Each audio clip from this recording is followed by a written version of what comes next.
Welcome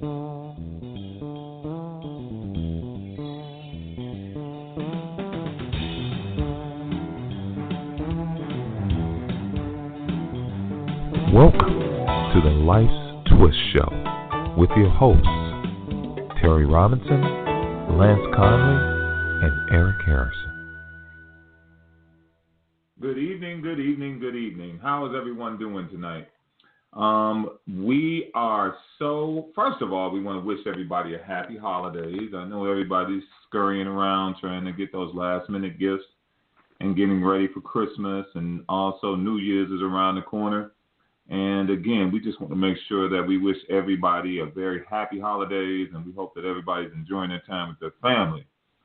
But again, I'm just going to go ahead and jump right into it. We have an awesome subject tonight, and we'll be talking about the transition of boxers, Limelight to Lowlight. And this is going to be something that I think everyone has something to say about. And before we even get started, I'm going to give this guest call-in number so you guys can call in and be a part of this. So the number tonight that you need to call in and be a part of this great discussion is 323-642-1579. Again, that's 323-642-1579. Call in. Join us. We would love to hear what you have to say. Now I need to introduce my guys, the men who hold it down and help us to do this whole thing. First, I'm going to go ahead and introduce my man, Lance. What's up, Lance? How you doing? Good, Eric. I just want to wish everybody a Merry Christmas. Just want to give a shout-out to the Hawkeyes. Iowa's now a Hawkeye state. We took down the Panthers this weekend and beat the Iowa State Cyclones. So it was definitely a good week in Iowa.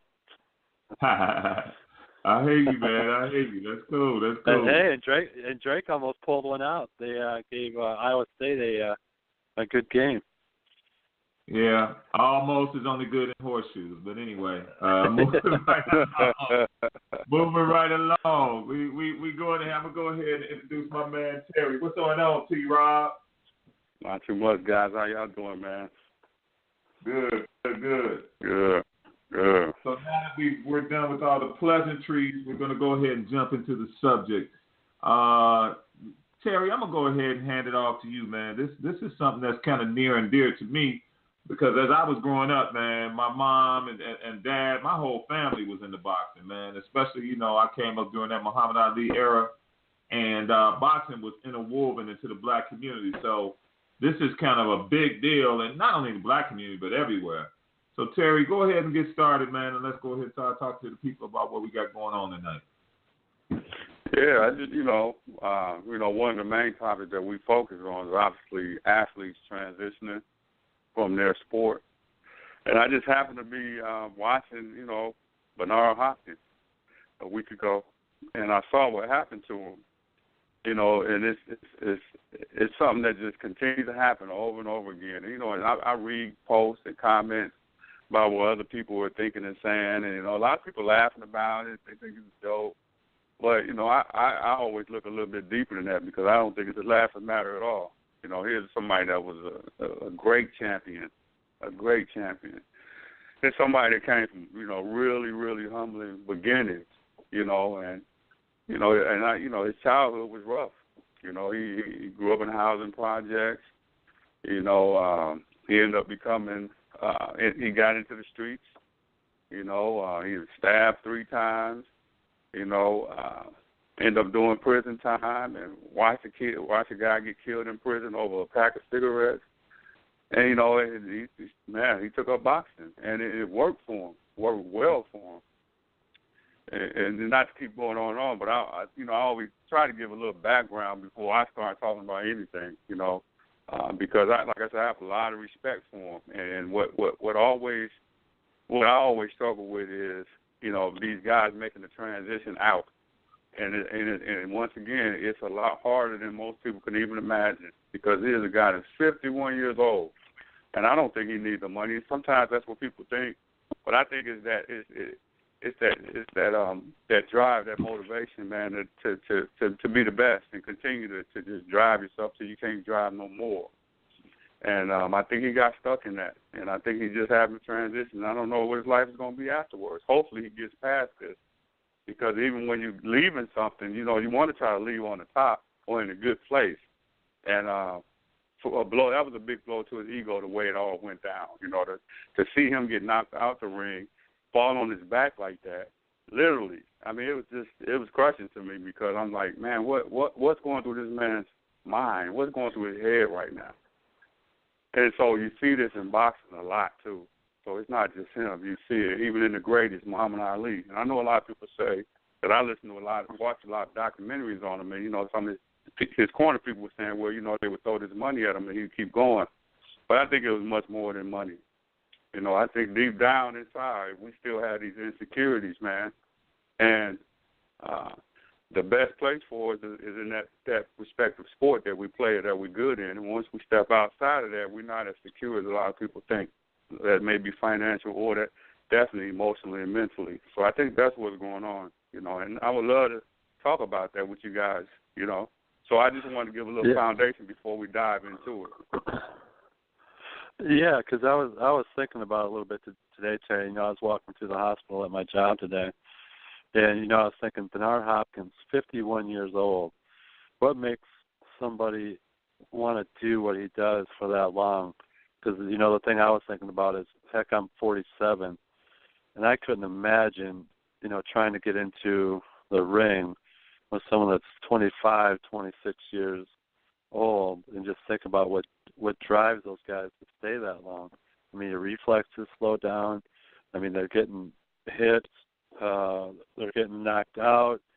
And they used to be the top of the game. Heck, I remember watching boxing when I was young. I remember some of the people like Thomas Hitman Hearns and Sugar Ray Leonard and Roberto Duran. Man, that was one of the best eras of boxing ever.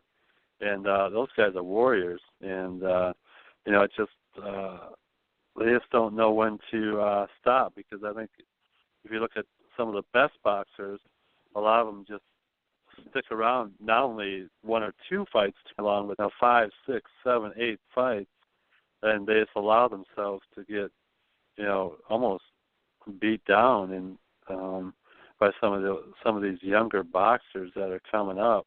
And it's almost like all right, we'll give you $100,000, we'll throw you in this ring because you have a big name, and we'll let you get knocked out. It's just because you know what the end's going to be, and it's kind of sad, I think. Yeah, but I think a lot of times it goes back to what we truly feel on the inside of ourselves. Like I said, when you participate in your gift, I mean, you're at the best. You're your best. But as soon as you step outside of that, I mean, it's starting over. And a lot of these guys, where they came from, those boxers, man, they came from humble beginnings and rough beginnings. You look at the Mike Tysons, you look at Muhammad, you look at Joe Frazier, these guys, man. If you research them and you see where they came from and how they came up, and it's like all they know is to fight. And I'm not saying they can't do anything else, because obviously these guys are. A lot of them guys are much smarter than people give them credit for, but they become brutes and bruisers, man.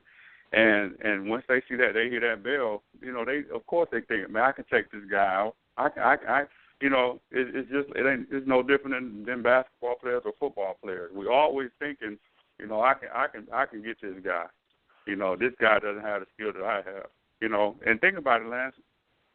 We had a boxing club, and what about you think? Remember all those coaches that we had?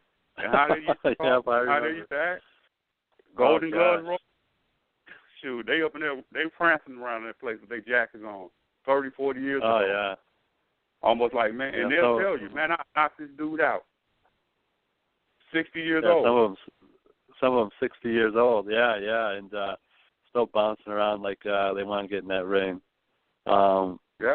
It's just, again, but 51 years old, George Foreman, heck, how long did he go till? Heck, he was a heavyweight champion of the world. I think Michael Moore. And we just continue to throw out names of these legendary boxers that, man, they're warriors. And once you get bit by that bug, once you get bit by that bug, it's not easy to just let it go. You know, I feel, you know, I'm sure they thinking, man, all I got to do is go train a little bit, and I'll be in good shape. I can take this guy, you know, use my skills, and I can get past them. But like you said, it's a mental game too, you know. And once you get older, you don't have the reflexes. I mean, I don't care how hard you're working out, you just don't have it, and you see it over and over. Because of like George Foreman, he left the game at a pretty young age, and he came back like, gosh, it had to be 15 years later to jump back in the ring. And the irony of the whole thing, you know, I remember watching a documentary on Roy Jones Jr., and during that documentary, you know, he was at the top of his game, and he swore up and down that, you know, he knew when he was going to get out, that he wasn't going to stay too long. I think that's a pattern that you hear over and over, is these boxers all at a certain age say, you know what, I'm not going to stick it out. I'm going to know when to leave, and gosh, none of them do. Again, it's just something they continue to put themselves through. To me, putting themselves in danger, because, you know, ultimately it's you know, someone like Muhammad Ali, you know, someone that at the end of his fight career, you know, took way too many hits. I think a lot of the people in his corner would even say that, Angelo Dundee and, you know, people like that. So yeah. Guys, I know one thing with all of this that I really kind of think about in the midst of it all is just, and I think it's just related to any athlete, period, man. When you are like taking out of the spotlight, and when you're a boxer, remember, it's not even a team sport anymore. It's like you're the man. When you're standing in that ring with your arms up after you've beaten someone, and then if you're blessed enough to have a belt around your waist, man, that's the ultimate prize. That's the ultimate glory. You're on top of the world. And, you know, all those years of work, all those years of doing everything that you needed to do to be great, and you reach that pinnacle. But then again, you know, as time goes on and as Father Time catches up with you, it's like, man, you're starting to realize that you can't be that man that you were. So you fight that much harder to do it. And I'm going to tell you something else, too. The thing that Muhammad Ali did, really think about it, guys, he had to step away from the game pretty much at his prime because of all the stuff at Vietnam and all those things that were happening at that time. They stripped him of his title and all those different things. And then he came back years later to reclaim it. And I think sometimes that's what other guys think they can do, too. You see what I mean? They say, well, man, if Ali could do it, I can make history, too. And I think that has something to do with these guys trying to come back and do this stuff, too, as well. Even though these young boys are like, hey, man, I don't care who you are. As long as you're in this ring, I'm knocking your head off. So, I mean, man, this thing it has all kinds of athlete transition stress written all over it. But even you know, George Foreman used to be a trainer. I mean, sparring. You know, a partner with I think it was George Foreman with Ali. And you know, when he was young, you know, it was Holmes, Larry Holmes. I'm sorry. And he was saying, you know, when that last fight he had, he said, man, I could have killed Ali. He said, I kept trying to pull back, and the trainer told me, hey, he in there, you got to take him out. He said it hurt him. He said, because I knew he couldn't compete with me.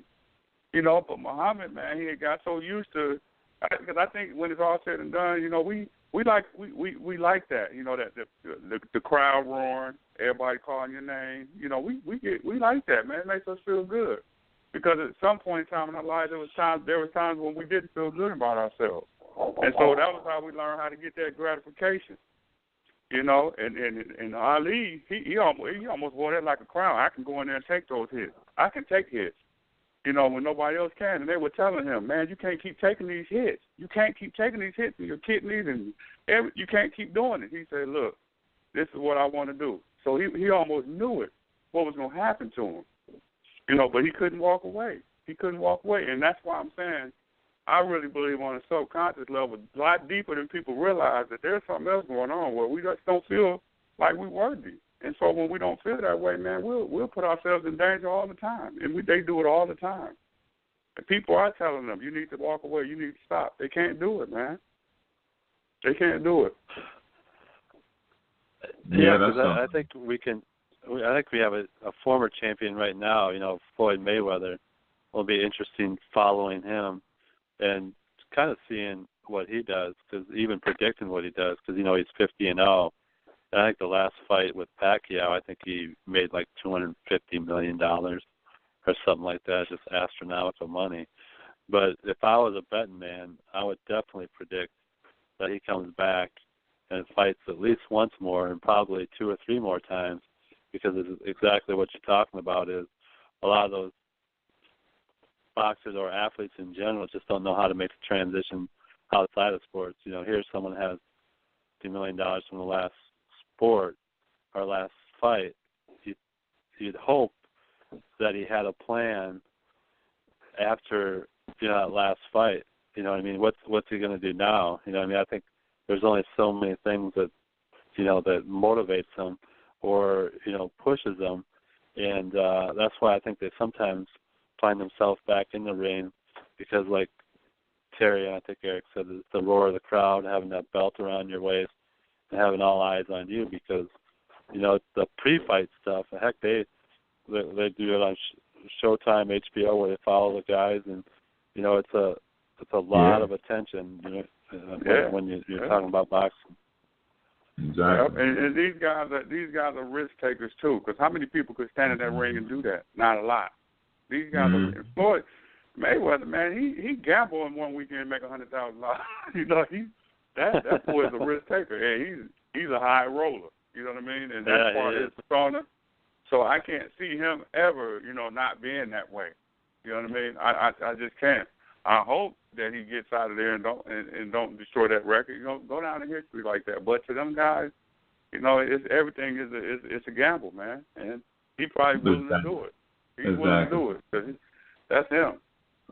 Yeah. And the other piece of it is you almost have to think that way to get to that status, to where they are. How do you draw the line? You have to be like that almost. You have to have that type of mentality. You have to be so driven that, man, I'm gonna take a chance. I'm gonna do it. I'm jumping. Only person that I haven't seen is Lennox Lewis. And he seems like he's walked away and has been okay with it. But I think his upbringing was a lot different than most of the guys that we're talking about. I really do. Yeah, but I bet you Floyd comes back though. Do you think he's going to stick with it though? Because I think we've heard that over and over again. If I was a betting man, I would guess that he's back in the ring in a couple of years. I wouldn't doubt it. Just because that's just a prediction, but I don't know for certain on that. But I can just see that happening based on history and what other boxers have gone through. Yeah, where else will he get that type of excitement? You know what I mean? Just the hype. Where else can you get that? You can go to Vegas and do all it, but where else can you get that other than in that ring? Running around that ring, man. That's his. He on top of a mountain in that ring. You think you want to give that up? And he's pretty, relatively young. You think you want to give that up? I don't think so. That's like leaving the playground. I'm not. And then you see these younger guys come up, and you're saying these guys, I can still take these guys. Because we never want to say, man, these guys may be a little bit better than me. They might be a little bit better than me. No, I can see his weaknesses. I can get in there and take him out. I know I can with one hand. Right. That's the ego, man. The ego is huge. Yeah, we all got that. Exactly. Hey, guys, man, this conversation is awesome right now, man. I think right now would be a great time for us to pay a few bills with a commercial, and we will be right back. And it seems like we're starting to get a few callers trickling in, too. So we'll be right back with more on this discussion about boxers and their transition from Limelight to Lowlight. Sports is a common denominator in the lives of people everywhere. Our celebration of sports creates an environment that gives athletes an amazing experience that enhances their lives. Athletes work long and hard to be the best at that thing that gives them so much elation. But what happens after the athlete is done? When a circumstance comes up and they're no longer able to play that sport? Whether it's the high school athlete who doesn't get that scholarship to go to the next level, or the college athlete that doesn't get picked in the draft, or even the professional athlete who now has to retire and find something else to do day to day. Many athletes struggle with this transition from competition to regular everyday life. This transition causes trauma, and that trauma often leads to depression, anxiety, anger, and even health issues. Author Terry Robinson noticed this problem and researched it and came up with the book Athlete Transition Stress. This book deals with the subconscious programming and conditioning that goes on in an athlete's mind while participating in a sport. So if you or anyone you know are dealing with these issues related to transitioning from a sport, pick up the book Athlete Transition Stress and share your story in our global community online at www.letgroup1.com. Athlete Transition Stress is available on Amazon.com and on the LET Group website at www.letgroup1.com.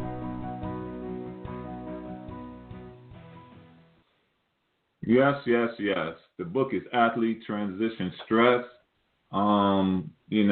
So many great responses about the book. So many lives being changed. So many people finding out about some of the things that they never knew about after they transitioned from playing their sport.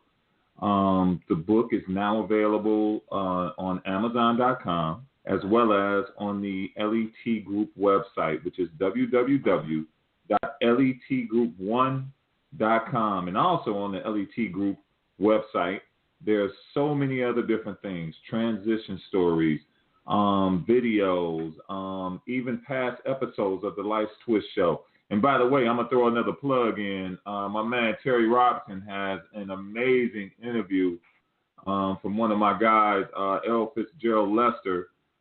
Terry made a visit to Connecticut, and one of my good friends here had an opportunity to interview him as he was, serving him in the barber's chair.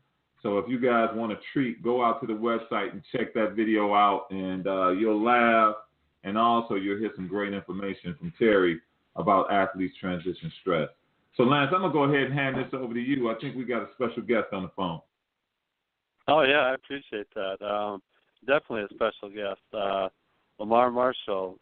He was my roommate at Waldorf College. A great football player. He played wide receiver. And a good friend. We've been in contact here and there for the last few years. A couple of years ago, I had a chance to go to his family reunion. Has a great family. And I'll just go ahead and let Lamar talk a little bit about his story. And, he's from Lima, Ohio. He went all the way to Waldorf in Iowa to play football. And so I'll let him kind of share that experience. And by the way, his favorite person is Bruce Lee, so he probably does know a little bit about boxing. So go ahead. Yeah. I'm a big fan of boxing, especially this new sport, the MMA. I think it's a violent sport, but the men on that platform, I give them a lot of salutes because that's a brutal sport, boxing and MMA. Oh yeah. Yeah. It's definitely. Go ahead. No, go ahead, Lance. Go ahead. Oh yeah. It's definitely MMA. It's definitely the up and coming sport as far as physical combat because of the ratings and stuff like that. One of the things it's kind of interesting as society changes more to that. But even the boxers, some of the boxers we're talking about, Lamar, you probably remember back in the day, Sugar Ray Leonard and Thomas Hitman Hearns and some of those guys boxing. And one of the things we're talking about is, even the Bernard Hopkins. Did you get a chance to see what happened to him this weekend? No, I didn't. I didn't know what happened. What happened? Yeah. He's 51 years old, and he was in a boxing match this weekend, and he got knocked out of the ring where he fell totally on his back, and it's kind of an embarrassing situation for him. You should, if you get a chance, check it out on YouTube sometime. Is he okay? I mean, oh yeah. He's. I think he was fine, wasn't he, Terry? I mean, I kind of watched it. I didn't see the aftermath. He's fine. But he was more embarrassed than anything, wasn't he? Exactly. Yeah, he should have known better, man. Ego. Yeah, he should have known better. 51 up in that ring? Come on. Exactly. Yeah, and Lamar, and we don't have to stick with the boxing because you have an interesting story. Sure. After Waldorf, you transferred to Illinois State. Illinois State. Yeah, yep. Illinois State. Yeah, and I'll give you a chance to talk about how you made that transition. And I know after Illinois State, I think you went to the military. So I'll give you a chance to share your story so you can help the listeners a little bit. They'll get a better chance to know who you are, and what your transitions were, and things like that. So I'll let you go ahead and take it from there. Okay. Okay. Yeah, man. Well, the transition was kind of rough, to be honest. And I didn't get a chance to read Terry's book yet, but from his interview that I was listening to in the past, from what he talked about on how our culture, I'm talking about the black person's culture. I don't know about any other culture, but my black family. And when we talk about playing sports, that was a bottom line discussion. It really wasn't. We weren't talking about being an engineer. We wasn't talking about being a scientist or a doctor. It was just more of my opportunity to go to school was to play ball, and to get the rent paid was to play ball. To get the mortgage paid was to play ball. That was the only concept in my mind at that time. So when I went. I was thankful that I got a scholarship to Waldorf, and then I moved up to Illinois State, and didn't perform well there because of my own lack of work ethic. But from that being said, I learned, on the road that I rode on, just to know that sports wasn't really a way of relying on being successful in life. It was more of your opportunity of being educated in this world. So I dropped out. I lost my scholarship. Dropped out of Illinois State. Tried to get a 9-to-5 job. Wasn't working out there, so I joined the military, and I was able to get out of the military, and now I'm just working at Average Joe now. So that's all in a nutshell. Yeah, and because I remember we had conversations when we were roommates, Lamar. One of the things you talked about was your dad. Because one of the things I remember is you doing push-ups and sit-ups in the dorm room, and your nunchucks, and you saying that. Yeah. I mean, what was your relationship like with your dad? And did you feel like he put some pressure on you, or did you feel like that was something that you wanted to do as far as playing football? Because I remember Jerry Rice was your role model. Yeah, Jerry Rice was definitely my role model. My dad, his impression, it wasn't a big impression. It was more of, my dad, I wasn't really close to my dad, let's be honest. He really wasn't around. I still love him. He's my dad. But as far as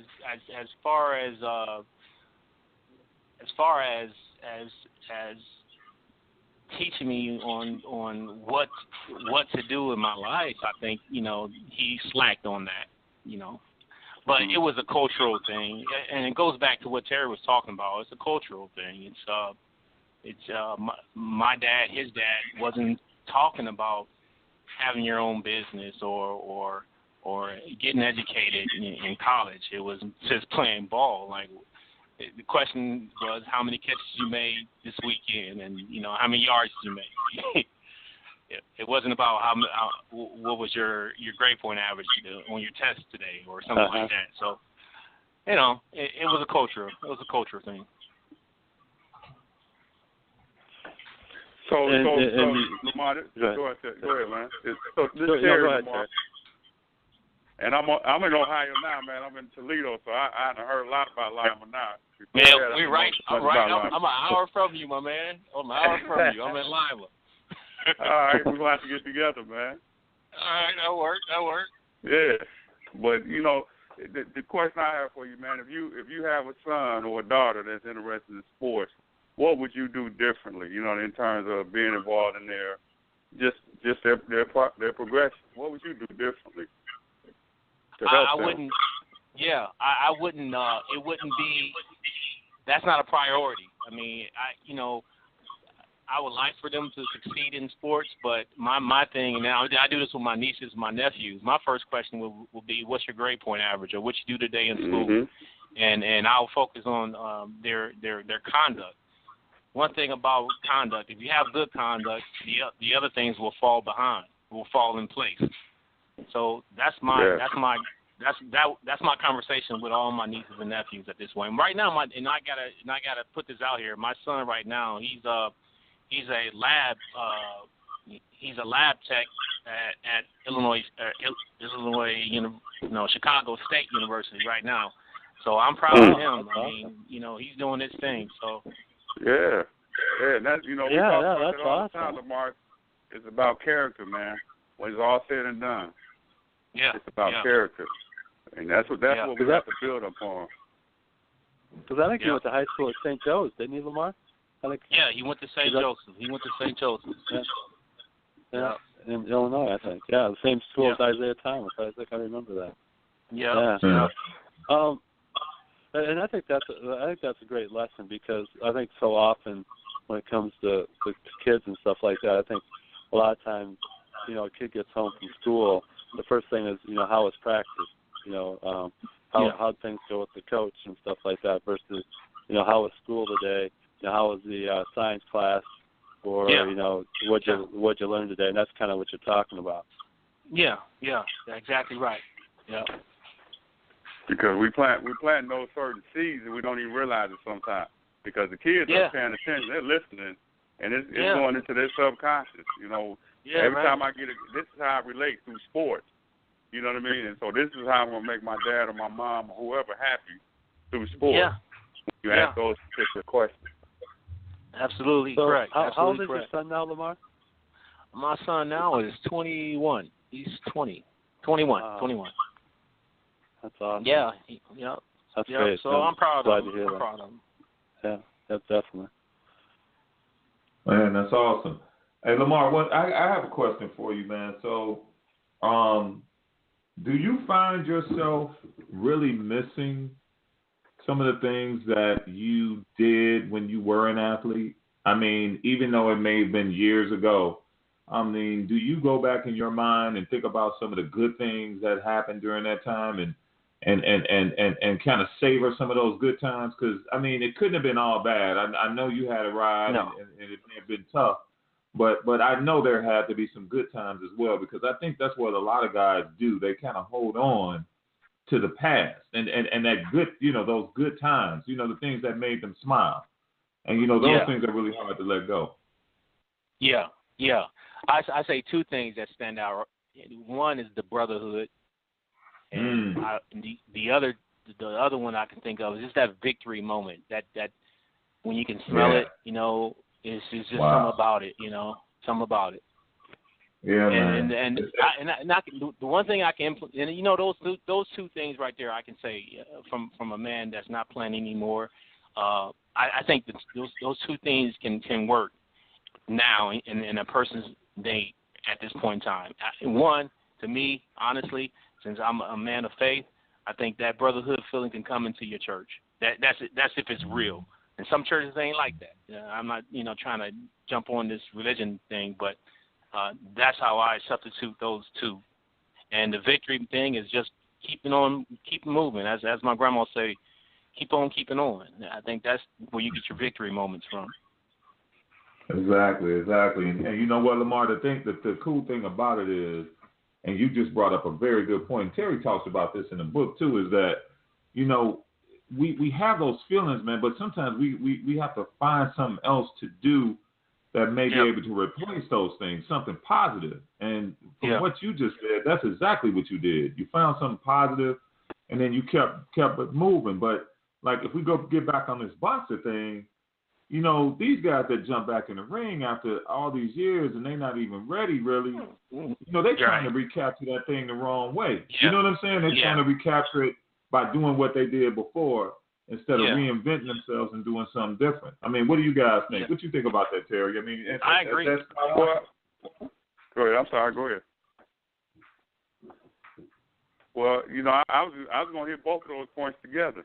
It's like Lamar was saying, you know, his faith is you know, bottom line is this, you know, when we approach it almost like it's a God, you know, and that's why it's authority.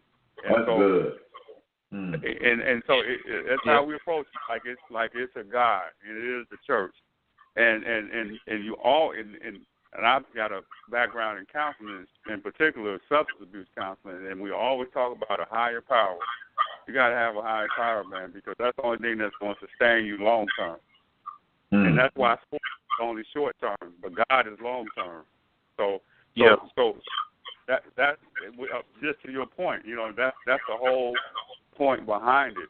You gotta, if you don't have that, you're gonna miss it every time. And I think a lot of times as athletes, we get caught up in that. And the ones that do transition better, they already have that foundation. They have a solid foundation. It sustains them. And I'm not saying all of them, but a good majority of them. Because I remember, you know, when I did play, when I was an athlete, I didn't really have a spiritual walk. But I would listen to my teammates, and they'd be talking about their church, God, and I'm looking at them like, really? You know, I just grew up like that. And I thought it was a good thing, but I was just surprised that they would be they would talk about it, and they would be dedicated to it, man. And those guys, they, you know, looking back at it, they didn't do the things that I was doing when I was in school, for the most part. I don't know. Now I know I'm not saying that they were saints all the time, but I know they wasn't acting like me most of the time. So I think that's what's going to get us in the long run to be successful outside of sports and in the game of life. Yeah. Exactly. I mean, you know, it's funny, man. It's we really don't realize the importance of the sports thing until we really just step out of the picture and really see what it meant to our lives and the lives of so many other people. And Lamar, we really appreciate you calling in, man, because, you know, you brought a whole different perspective to it. And the other thing that we like is that we talk about all the detrimental and bad things that come, but you are a person that has experienced success after sports, and you've actually used some of the things that you got from the sport in your own life and in the life, you know, in the lives of your children and your family, man. So, man, salute to you, for real, man, for real. That's good. I appreciate that. I appreciate that, and I can say to the listeners, man, you know, when you talk about success, you know, I think that we place success. It's a variable, you know. Success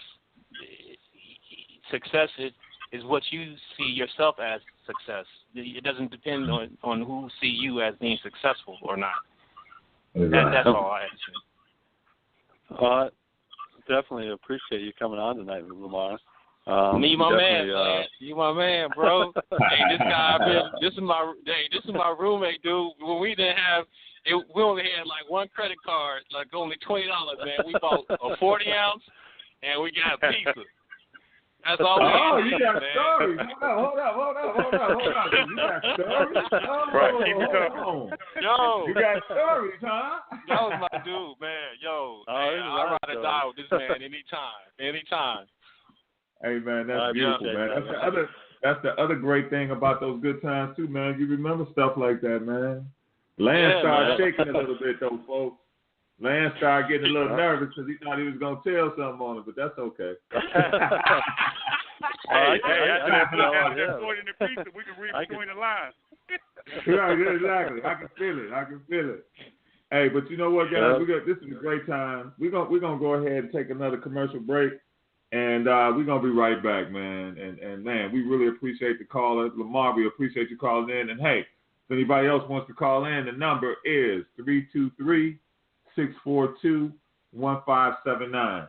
So we'll be right back after this commercial break. The LET Group was established in 2016. Lance Conley, Eric Harrison, and Terry Robinson came together in agreement to build a model of integrity, hard work, and excellence. All three share a passion for health and creativity, using outside-of-the-box thinking. They all have backgrounds in sports and entrepreneurship. Lance and Terry have over 50 years of combined experience in the mental health field, and Eric has over 25 years of experience in marketing and business. They came together to build a service that would literally change lives. The LET Group offers seminars, books, and other tools to encourage, educate, and enhance the quality of life for those in need. For more information on the tools and resources that the LET Group offers, visit www.letgroup1.com. Yes, the LET Group. We are destined to touch lives. And, we, the one thing that I'm loving about us being together, Lance and Terry, is that, callers like that, where we can actually see where their lives are being changed and how they actually changed their lives and got over the trauma of transitioning from the sport that they love so much to just living, and I don't even like saying regular everyday lives. I don't think anybody's life is regular or everyday. I don't even like putting that type of label on it. I think everybody's life is special, and I think everybody's life has some great things attached to it. And just to hear the stories of people who are doing well. And also, we've got a few people who have stories even out on our website, the LET Group website, who, have actually heard some of the stuff that Terry's been talking about, that Lance has been talking about, and even have some confessions about the book, and are actually talking about how that's changed their lives as well. So, man, this is a great thing. So, Lance, I'm going to hand it off to you, man. I know you got some other things on your mind, and you can take it wherever you want to go, man. So go ahead, Lance. Yeah, I would definitely like just to follow up a little bit on Lamar's conversation because, I definitely know Lamar, and, he comes from a family of athletes. His cousin played Division I basketball in the NCAA tournament, I think, and she was a female. Her name was Karen, and then he had another cousin that played men's basketball at Marquette. So, what I think what really stands out to me is, he comes from a sports family, but yet he's gone through it, and now he has the ability to teach other people that, we shouldn't emphasize sports as much when you have a son or daughter or, a family member. The first thing you shouldn't talk to them about necessarily all the time is sports because, like Terry said, you're really sending them a message that, hey, this is what's important. And I was, very happy to hear and proud to hear that his son is, doing well, is a scientist, and doing something outside of sport. And that's something that we all should be proud of. And I think we can all gain from Lamar sharing his experience. Just because as a child that we played sports doesn't necessarily mean that our kids have to play sports, and I just wanted to also kind of get you guys' thoughts on that. Our role as parents or mentors for our kids. How do we de-emphasize sports? Well, I think to our kids. Yeah, go ahead. Right. I don't want to use the term. We change the culture. We're just going to enhance the culture, with a movement like this, what we're doing, because what we're doing is we're just opening up the lines of communication. I think a lot of times parents especially dads that were athletes. That's the conversation we've had in the past. Now we're moving in a different generation where we're learning how to communicate other than sports, other things. You know what I mean? And so I think these conversations that we're having, we can continue to build on these conversations. It's not just about bouncing the ball or throwing the ball or hitting the ball or punching somebody. We don't continue to talk about that because that's still important to us. So we don't want people to get confused about what we're talking about. We're just trying to enhance things. Huh? But do you believe, because I think Lamar made a good point when he said a cultural thing that, is emphasized because, that was a way to, get out of school and pay the rent or, pay the bills or to acquire things. And automatically you associate success with sports, you know what I mean? And what happens if you don't play sports? It's that more that connection. And I think what Lamar was saying, I know in his community or even when he was growing up, there was that direct correlation between sports and being successful. You know what I mean? Especially financially. I'm just want to kind of hear you guys' thoughts on that. Well, we grew up similar. Where you felt like this is how you're gonna be successful and you're gonna be able to get your family in a better position financially. But the flip side of that is when you can't do that, what kind of blow is that to you, to your ego and you emotionally? Because in turn you're like, man, I didn't do what I thought I was gonna do. Now is that okay, or is it? You know what I mean? So I think a lot of people think that way, and definitely in the African American community, and I'm sure, and I think it's more of a economic community, where it depends on where you come from. So you don't necessarily have to be African American, but I think a lot of people in poverty that becomes good in athletics, they feel like that's going to be their way out. Exactly. And sometimes it just don't. It's just not in the playing card. And so when it doesn't happen, then you left thinking that you let your family down. You let people down. Right. And a lot of people but can't you know what? adjust to that. Yeah, but you know what though, T? Think about it though for a second. Again, we had a previous show where we talked about how sports skews our perception of success, right? So we talk about wealth, right? We talk about building wealth, right? Well, guys, a lot of people actually got scholarships because of athletics, right?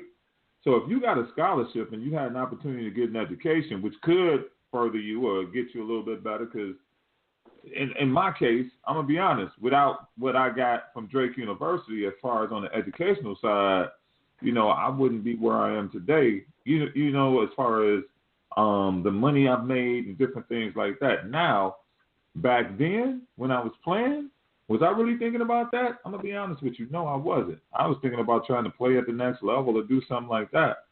But it's kind of funny, man. And why were you thinking like that, Eric? Well, honestly, and like I said, because, man, I love the sport, man. It wasn't really about me going to school. I liked going to class. It was cool. My major was all right. But, man, I love basketball, man, and I wanted to be on that court. But the thing that jarred me, Lance, was this, and Terry, is the fact that when it was taken away from me. So then, to me at times, the whole educational thing was secondary to me. And it's funny, Lamar said something that was powerful, guys, that you really got to realize. The things that he stresses with his kids. See, it's a cultural thing, but then not really, because Lamar, even though he is, came from a predominantly black family or whatever, Lamar actually realized what was really important. So being black didn't have anything to do with it anymore. What happened was that Lamar really realized what was important, and then he started stressing it with his kids, and now look at his son, and look at what's going on with his son now. So it's funny, man. It's like all about our perceptions and how we look at things. You know what I mean? And then society pumps up the sports so much. But, man, how many times do you see somebody on national TV walking across that stage getting that diploma? You barely see that. But you'll definitely see that national championship game. You'll see that, I'm saying, that big-time championship game as far as the NBA or Major League Baseball or NFL. But we really ain't talking about, the kids who are graduating, walking across that stage, and really accomplish something that's great, because getting a college degree really isn't something that's easy either. You know what I mean? So it's all about how you look at it. You know, the way I think that's the definition of success. When you raise a kid that way and they turn out, exactly. that's the definition of success. Exactly. You know, now, and that's just one way. So I'm not saying that's the only way. You know, right. A lot of people that say, well, if I don't have this, I'm not successful. No, I'm not saying that at all. All I'm saying is that's a definition of success, because there's a lot of different definitions of success. It may be different for you than me. Right, exactly. But I mean, for me, man, to walk across that stage at Drake, and you know, I went through many things there. You know, it attributed to sports. But for me to be blessed enough to walk across that stage and get that diploma, man, and you know, I was blessed enough for my mom to see it, some family members to see it. And then, you know, to be able to use that to get jobs and to have opportunities, you know, that was a real blessing. But, you know, at first, Lance, I'm gonna tell you, man, I'm gonna be honest, it wasn't like, oh man, I'm gonna get this piece of paper and I'm gonna play this sport to get it. No, it was about, man, I want to play this sport, I want to be the best at this sport, and I want to have opportunity to play at the next level. But it didn't work out. You had that same thinking in high school. You know, it's not like, well, I'm going to get my high school diploma. In your mind, most people, in my mind, I just knew I was going to get it anyway. So I never really thought about it. But the biggest thing is I wanted to play basketball. And that just didn't work out for me at the college level. So it was always in my mind that it was a given. I never thought, well, I'm not going to make it. I just, in high school, I never thought that. Exactly. I knew I was going to get that piece of paper one way or another. That wasn't a priority to me. And that's the question, because in those early years when you're in junior high, high school, did you use high school to prepare yourself for college academically, or did you use high school to prepare yourself for basketball in college? I would think for me it was definitely prepared for basketball. Because as soon as you get that first letter, you want to get more of them. So that's where your focus is. I need to get some more letters. And other people get letters, you get competition. You know, I want to see how many where can I get some. Yeah, so and right. The other thing is this: in high school and even in junior high, Lance, not only getting the letters, but man, getting the attention. Getting the attention, man. You got the attention of your boys, your friends. You got the attention of the young girls. Coming to see you, college coaches. Right. You got family coming to see you. So are they coming to see you take that test? Are they coming? You know, and I mean, even if you get an academic award, okay, your mother may say, "Hey, baby, good job." Your dad may say something, but everybody ain't really caring about no academic awards. Your boys don't care about no academic awards. So the people you hang around every day, they don't care about those things. So as a kid, you're kind of shaped and formed by your peers and your environment. And what does that environment uphold more than anything? They uphold what you did on that sports field, that playing field, or that court, either one. So, man, I didn't think about academics, man. I was preparing to play ball at the next level.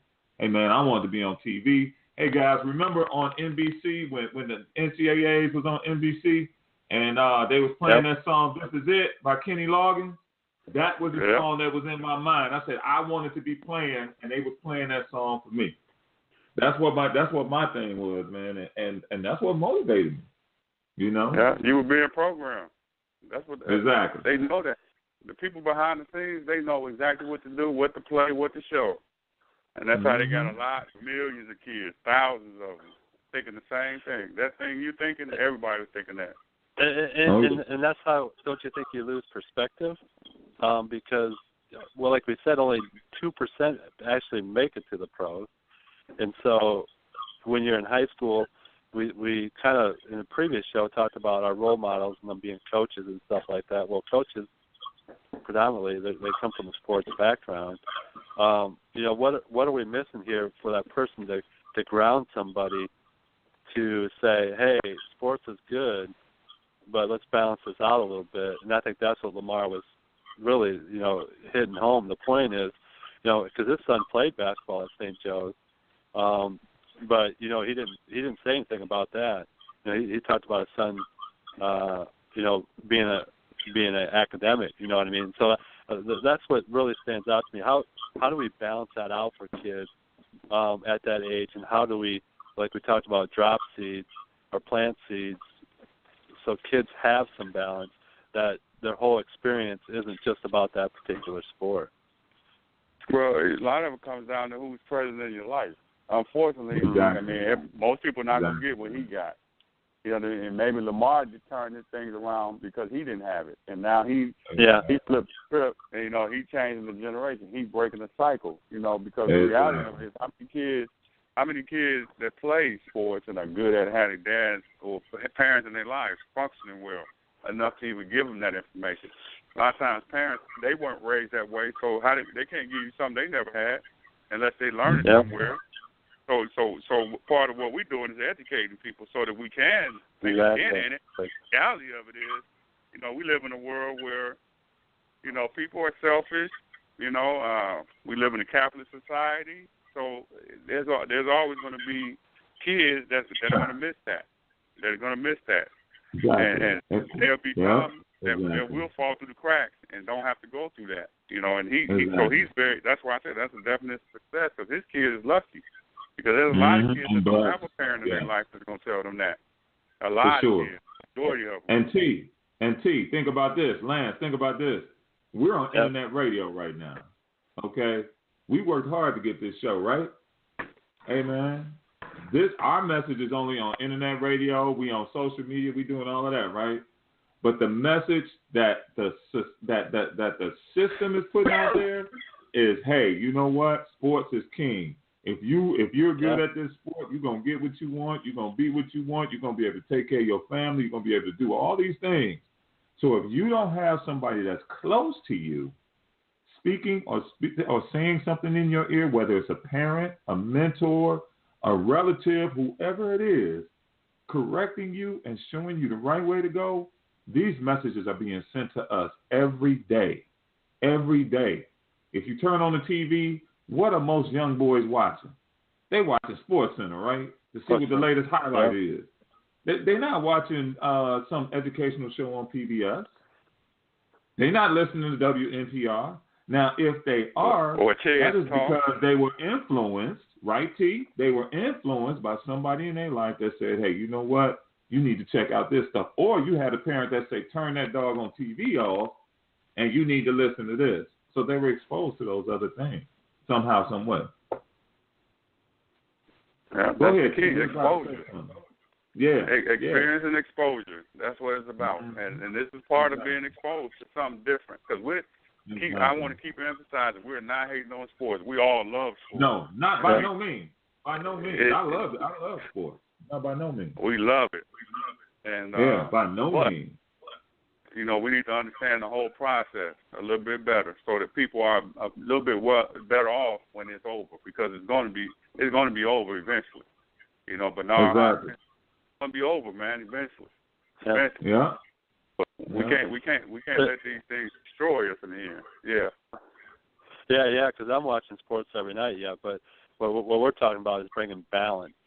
And having that balance, because it's really not limited to sports either. I mean, we can talk about music, you know, we can talk about things outside of sports where, you know, for young people that gets emphasized by the adult, where it becomes that's all they are, or that's who they just kind of see that's who they are, and they can't see themselves outside of that, and that's where it becomes a problem. Is when we lose that balance.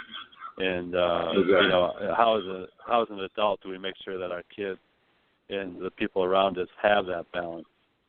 Because I think a lot of it's driven by the parents, and that's a whole new subject that we can talk about in the future. But, Exactly, but man, this last part of the conversation is powerful. Terry, you got about 30 seconds, man. I'm gonna let you close it off, and then we're gonna close the show. Go ahead, T. Well, you know, like I said, Bernard Hopkins. Heck of a career. You know what I mean? I know a lot of people are questioning him, but the reality of it is, hey, that was his dream, and he lived it well. You know, and I hate to see him go out like that, but it's a reason why he went out like that. And I can't say that I know, and I can only assume, because he wasn't the first, and he won't be the last. And so our goal moving forward is try to get people like him to see it from a different perspective, so he don't have to go out like that. Why not go out like a champion? Why not go out like a champion?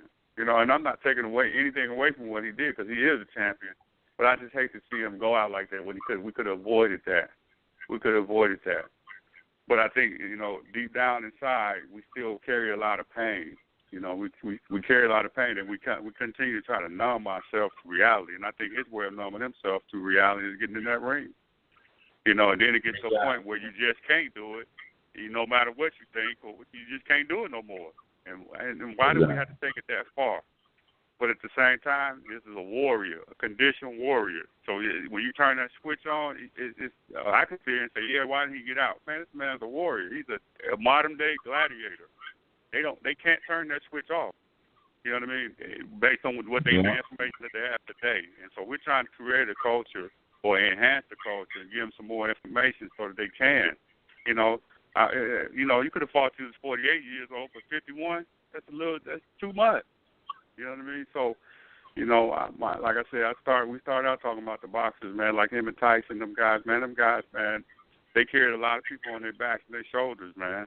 And for them to have to go out like that, man, to me, it's a sad thing. Roy Jones, you know, I've never seen nobody. I watched Muhammad Ali growing up. Muhammad Ali was sweet, but Roy Jones was sweet. You know, and to see him go out like that, I was just shocked. And same thing with Bernard Hopkins, you know. And hopefully we target some people and we make an impact on people, and I'm sure we will. I'm sure we will, because sports is going to be a part of our lives until we leave this earth, and it's going to continue on when we're gone.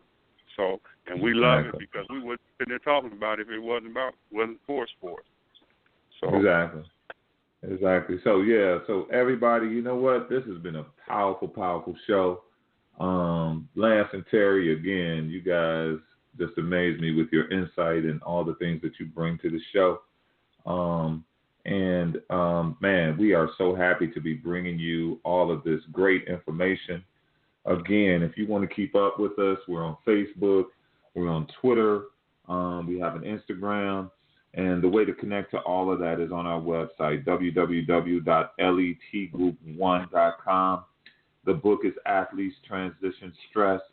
The book is starting to spread all over the country. People are starting to pick it up, and many people's lives are being changed. And again, I'm going to give this shameless plug to my man Terry and that awesome interview that he did online at It's a G Thing Barbershop in Hartford, Connecticut, where he broke down everything about the book and some of the things that's going on with athletes.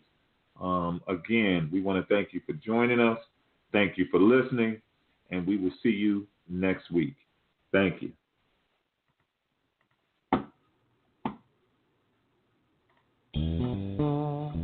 Thank you for joining us on the Lifestwists show.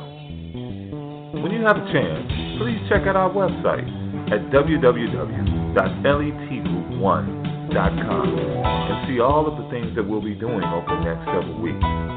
In the meantime, have a great week, and we'll see you soon.